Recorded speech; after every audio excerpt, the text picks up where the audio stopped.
नमस्कार, आप देख रहे हैं एफएम न्यूज और मैं हूं आपके साथ में शोभित पाठक। बुलेटिन की शुरुआत करेंगे इस वक्त की अहम खबर के साथ।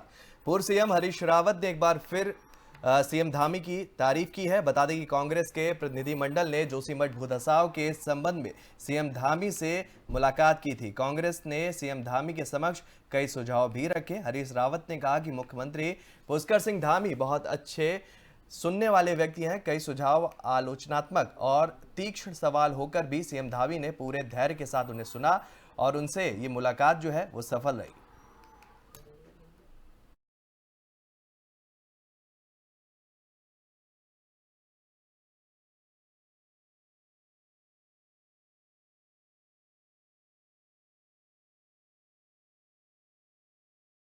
आपको बता दें कि पूर्व सीएम हरीश रावत ने पुष्कर सिंह धामी से मुलाकात की है। ये मुलाकात के कुछ फोटोज जो है उन्होंने अपने सोशल मीडिया अकाउंट पर शेयर किए। उन्होंने कहा कि ये मुलाकात जो है काफ़ी सफल रही है। पुष्कर सिंह धामी जो सीएम है उत्तराखंड के, उनमें काफ़ी धैर्य है। उन्होंने मेरी बातों को गंभीरता से सुना है और जिन पर सहमति जतानी चाहिए थी उन सभी बातों पर उन्होंने अपनी सहमति जताई है। राजनीतिक या जो ये मुलाकात है वो मुलाकात कतई नहीं है। राजनीतिक तौर पर राजनीतिक चश्मे से इस मुलाकात को ना देखा जाए, ये एक व्यक्तिगत मुलाकात रही है और कई मुद्दों पर उन्होंने आपस में जो है हमारी और पुष्कर सिंह धामी के साथ में उनकी मुलाकात हुई है। कई अहम मुद्दों को भी उठाया गया है और सीएम पुष्कर सिंह धामी से इस मुलाकात का जो है सकारात्मक पहलू भी सामने आया। उन्होंने सभी मुद्दों को लेकर हामी भी भरने की बात जो है हरीश रावत के द्वारा कही जा रही है। को लेकर पर्यटन मंत्री सतपाल महाराज ने बड़ा बयान दिया है। सतपाल महाराज ने कहा कि जोशीमठ में रहने वाले लोगों ने अपने घरों में सेफ्टी टैंक बनाए थे, लेकिन उसके लिए कोई भी ड्रेनेज सिस्टम उनके द्वारा नहीं बनाया गया। महाराज ने यह भी कहा कि चार धाम यात्रा को इससे कोई फर्क नहीं पड़ने वाला है। हम चाहते हैं कि होली में विंटर गेम्स भी कराया जाए, जिसकी तैयारी पूरी तरीके से की जा रही है। वहीं कांग्रेस प्रवक्ता गरिमा दसौनी का कहना है कि पर्यटन मंत्री प्रदेश जनता को बेवकूफ बना रहे हैं, जबकि पूरा जोशीमठ इस समय आपदा से ग्रस्त है। इसका पूरा अवसर चार धाम यात्रा और अन्य कारोबार पर पूरी तरीके से देखने को भी मिलेगा। सरकार चाहे कितने भी बड़े दावे कर ले, पर जोशीमठ की तस्वीरें कुछ और ही बयां कर रही हैं। सारी व्यवस्था जोशीमठ का कोई असर नहीं पड़ेगा। बिल्कुल जोशीमठ को हम बिल्कुल वहाँ के लोगों को सारी व्यवस्था और सारी जो जो भी प्रॉब्लम वहाँ पर है उसको सॉल्व करेंगे। माननीय प्रधानमंत्री जी ने, गृह मंत्री जी ने पूरा विश्वास दिलाया है कि जोशीमठ की पूरी वहाँ मदद की जाएगी, वो हम पूरी मदद करेंगे। बाकी गाड़ियाँ वहाँ चल रही हैं। मैं खुद ही मारवाड़ी तक होके आया। बाकी सारा जो यातायात है वो सुचारू रूप से चलेगा और कोई भी दिक्कत आएगी, अवलांच आएगी, कुछ भी होगा उसको। देश भर में राहुल गांधी भारत जोड़ो यात्रा के बाद अब प्रदेश में हाथ जोड़ो यात्रा की तैयारी को लेकर अल्मोड़ा में आज कांग्रेस पार्टी ने बैठक आयोजित की। बैठक में हवलबाग विकासखंड के कार्यकर्ता एवं पदाधिकारियों ने शिरकत की और इस दौरान आगामी हाथ जोड़ो यात्रा को सफल बनाने की रणनीति भी तैयार की गई।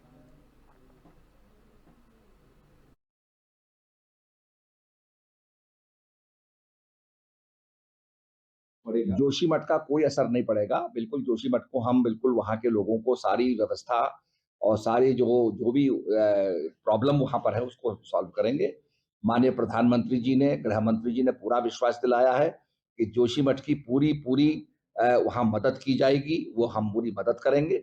बाकी गाड़ियाँ वहाँ चल रही हैं। मैं खुद ही मारवाड़ी तक होके आया। बाकी सारा जो यातायात है वो सुचारू रूप से चलेगा और कोई भी दिक्कत आएगी, अवलांच आएगी, कुछ भी होगा उसको हम ठीक करेंगे। जोशीमठ का कोई असर नहीं पड़ेगा। बिल्कुल जोशीमठ को हम बिल्कुल वहाँ के लोगों को सारी व्यवस्था और सारी जो जो भी आगामी 11 फरवरी को राजधानी देहरादून में राष्ट्रीय लोक अदालत का आयोजन किया जाएगा और इस लोक अदालत में फौजदारी, मोटर दुर्घटना, वैवाहिक समस्या, विद्युत एवं जलकर बिलों के मामले, वेतन भत्ता, धन वसूली जैसे मामलों की सुनवाई की जाएगी। जिला विधिक सेवा प्राधिकरण सचिव हर्ष यादव ने कहा है कि देहरादून जनपद के अंदर आने वाले समस्त न्यायालयों ऋषिकेश, विकासनगर, डोईवाला, चकराता में 11 फरवरी 2023 को सुबह 10 बजे से शाम 5 बजे तक लोक अदालत का आयोजन किया जाएगा। उन्होंने कहा कि जो व्यक्ति अपने मामलों को राष्ट्रीय लोक अदालत के माध्यम से निस्तारित करवाना चाहते हैं वह 10 फरवरी 2023 तक किसी भी कार्य दिवस में संबंधित न्यायालय में स्वयं या अधिवक्ता के माध्यम से आवेदन कर अपने मामलों को रजिस्टर करा सकते हैं। हमारे राष्ट्रीय विधिक सेवा प्राधिकरण के तत्वावधान में जो राष्ट्रीय लोक अदालतें आयोजित की जाती हैं उनके संबंध में प्रेस वार्ता के माध्यम से भी प्रचार प्रसार किया जाता है। तो आज की जो प्रेस वार्ता है इसका मुख्य उद्देश्य जो है हमारा वो 11 फरवरी 2023 को जो जनपद देहरादून के समस्त न्यायालयों में राष्ट्रीय लोक अदालत का आयोजन किया जा रहा है उसके संबंध में ये प्रेस वार्ता रखी गई है। इस जो राष्ट्रीय लोक अदालत 11 फरवरी 2023 को आयोजित होगी उसमें हमारे सिविल प्रकृति के वाद, फौजदारी प्रकृति के ऐसे वाद जो समनीय प्रकृति के हैं वो, फैमिली कोर्ट से संबंधित सभी बात, एनआई एक्ट के जो चेक से संबंधित मामले हैं और सभी प्रकृति के ऐसे मामले जो कंपाउंडेबल होते हैं, समनीय प्रकृति के होते हैं, उनके निस्तारण इस राष्ट्रीय लोक अदालत के। चंपावत जनपद में परिवहन निगम में कार्यरत सभी कर्मचारी एवं उनके मंडल स्तरीय साथियों ने आज कार्य बहिष्कार कर उत्तरांचल परिवहन निगम कर्मचारी संयुक्त मोर्चा के बैनर तले टनकपुर रोडवेज वर्कशॉप गेट पर धरना प्रदर्शन शुरू किया। कर्मचारी अपनी 13 सूत्री मांगों को लेकर कार्य बहिष्कार कर धरने पर बैठ गए। कर्मचारियों का कहना था कि जब तक उनकी मांगों को पूरा नहीं किया जाता है वह अपना आंदोलन जारी रखेंगे। उनकी मांग है कि सरकार जो निगम में निजीकरण की नीति ला रही है उसका वह विरोध कर रहे हैं। रोडवेज में प्राइवेट बसों की जगह सरकारी बसों को लाया जाए, साथ ही रोडवेज में कार्य कर रहे संविदा कर्मियों को पूर्णकालिक किया जाए और बराबर का वेतन और सम्मान भी दिया जाए। जब तक उनकी मांगों को पूरा नहीं किया जाता है तब तक वह अपना आंदोलन जारी रखेंगे।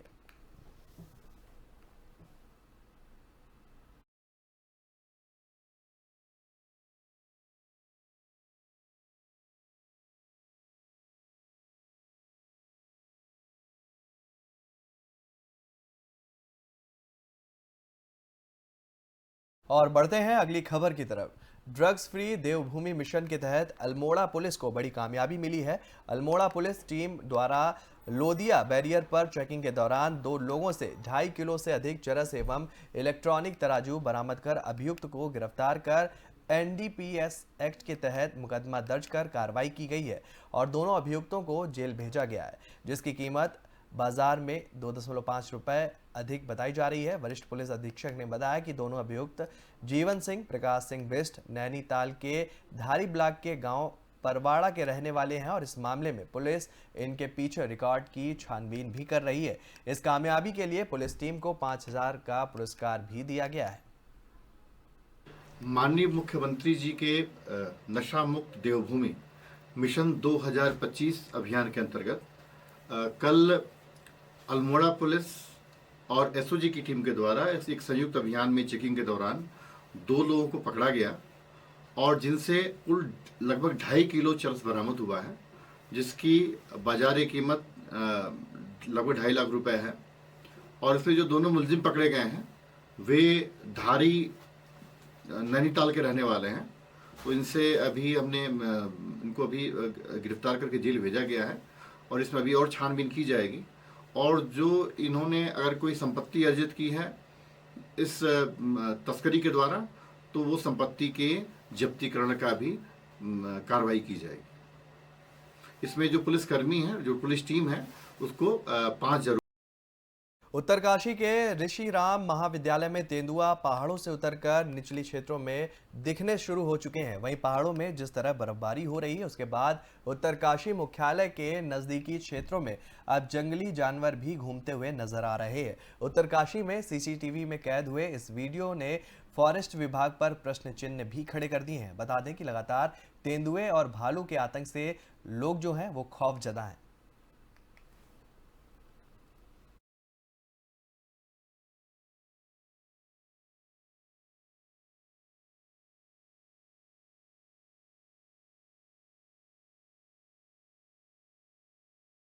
अल्मोड़ा जनपद के विकासखंड लमगड़ा के 40 गांव में जल संकट गहराया हुआ है, जबकि सरकार द्वारा ग्रामीणों की जलापूर्ति के लिए करोड़ों की कपिलेश्वर बानरी देवी पंपिंग योजना बन जाने के बाद भी लोगों के हलक प्यासे हुए हैं। साथ ही हर घर नल लगने के बाद भी पेयजल संकट से ग्रामीण परेशानियों से जूझ रहे हैं। घरों में नल तो विभाग ने लगा दिए हैं, लेकिन उसमें पानी कहां से आएगा इसकी कोई भी योजना नहीं बनाई गई और ग्रामीणों को काफी दूरी तय करने पर पानी मिल पा रहा है। वहीं जल संस्थान विभाग के अधिकारी शीघ्र पेयजल आपूर्ति का दावा करते हुए दिखाई दे रहे हैं।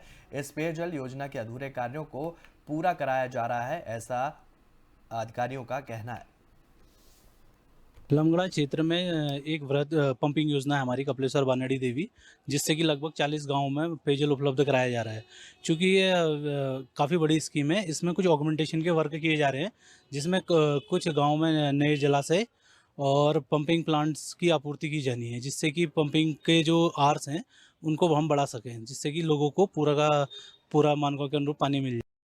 वहीं मुख्यमंत्री पुष्कर सिंह धामी ने नेताजी सुभाष चंद्र बोस की जयंती पर मुख्यमंत्री आवास में उनके चित्र पर श्रद्धा सुमन अर्पित कर श्रद्धांजलि दी। उन्होंने कहा कि आजाद हिंद फौज के नेतृत्वकर्ता, भारतीय स्वतंत्रता संग्राम के महानायक नेताजी सुभाष चंद्र बोस ने राष्ट्र की स्वाधीनता के लिए अपना जीवन समर्पित किया। उन्होंने पराक्रम दिवस की प्रदेशवासियों को शुभकामनाएं भी दी।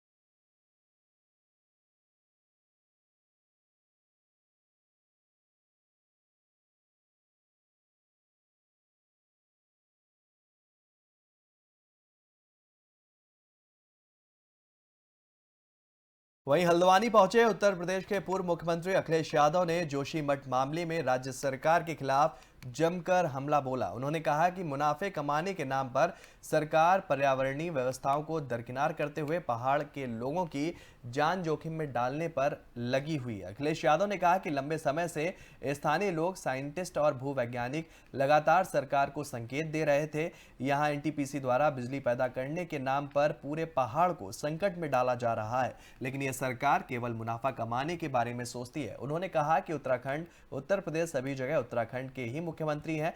ऐसे में उत्तराखंड के लोगों पर ही संकट आ रहा है। इससे पहले केदारनाथ से भी इस सरकार ने कुछ नहीं सीखा। वहीं अखिलेश यादव ने राहुल गांधी की भारत जोड़ो यात्रा पर पूछे गए सवाल पर कहा कि भारत जोड़ो यात्रा कांग्रेस का अपना राजनीतिक कार्यक्रम है। उन्होंने मुझे आमंत्रण दिया, इसके लिए मैं राहुल गांधी जी को धन्यवाद देना चाहता हूं, लेकिन हमारी राजनीतिक पार्टी की अपनी मर्यादा है। वहीं दूसरी तरफ आगामी 2024 के चुनाव को लेकर उन्होंने कहा कि 24 का चुनाव से पहले अभी बीजेपी के 22 की ही घोषणाएं पूरी नहीं हुई हैं। ऐसे में इस बार उत्तर प्रदेश ही भाजपा का केंद्र की सत्ता में आई थी और उत्तर प्रदेश से ही भाजपा बेदखल होगी। समाजवादी पार्टी ही इसकी शुरुआत करेगी।